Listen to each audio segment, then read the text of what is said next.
something very similar on this same organ just a few days ago, actually. And we talked at the time, Randolph, about this organ going to the Bahamas. So the church in the Bahamas, they loved your playing. And the organist is all excited. He says, "That's my organ." Oh. So a wire transfer has been received, and that's generally how we do it when we're shipping out of the country. And now what we'd like to do is Randolph and I, with Rodney on the camera, are going to show Glenn exactly what needs to happen when you receive the organ. We've built or let me say modified a back from a D-152 in this case that we're going to install on this A-100. Isn't that beautiful? Oh, awesome. Yeah, it's a shade darker than the organ, but normally the A-100s don't even come with a finished back, so this is a nice bonus on any A-100. And so the back will have to be removed from the organ so that you can hook everything up. Although, you might not have to actually take the back off. Randolph, could you unplug that Leslie cable for us, please?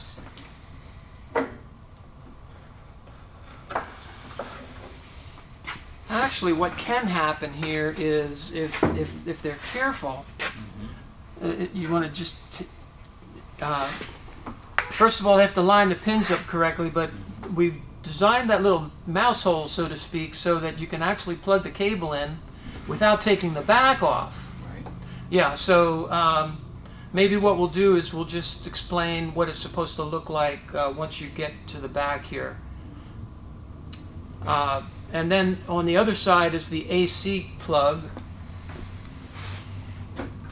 And that's just like plugging in a computer. That'll go in the right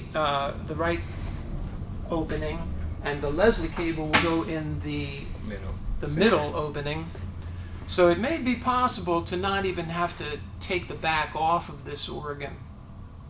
Yeah, but they do need to loosen the tone generator bolts. Oh, yeah.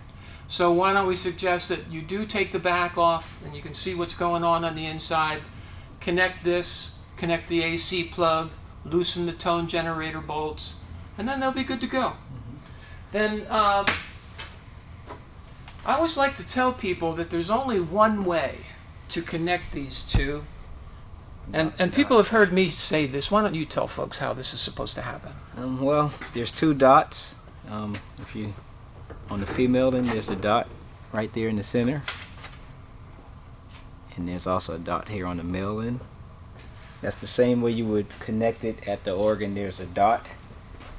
I don't think there's enough light back here to appreciate it. Right, but the dot is at the basically at the center, at the top.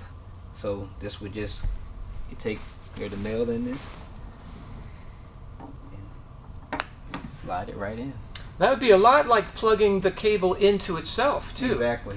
Let's plug the cable into itself.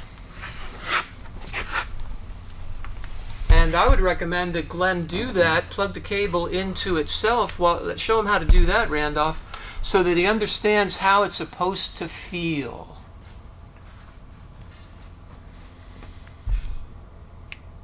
There's very little, but some resistance. If it doesn't go in kind of smooth with just a gentle resistance, then back off and make sure you got it lined up correctly. This is what they call a 6x6 Leslie cable. This will plug into itself, and it'll plug into the organ, and then it'll also plug into the back of the Leslie. And show how it gets plugged into the back of the Leslie, if you would also, please, Randolph. Same thing, just take the female end. Plug it into the corresponding male end on the Leslie amp. And the power goes here. That's in the power. This is just like a computer cable now. The ground is at the top. Of course, this has been a modified version from original. Now it's a 3-prong plug that is both grounded and fused. Well, my thanks to our customer, Glen in the Bahamas, to Randolph for helping explain this, Rodney on camera. I'm Jim Huss, speaking with you from Keyboard Exchange International in Sanford, Florida. And if you would like to have an instrument, fine instrument like this one, delivered to your church, We'll make a video for you, show how to hook it up. And we have a separate video for tone generator bolts, so we'll send that along to Glen. So Jim, Randolph, and Rodney signing off from Keyboard Exchange International, Sanford, Florida.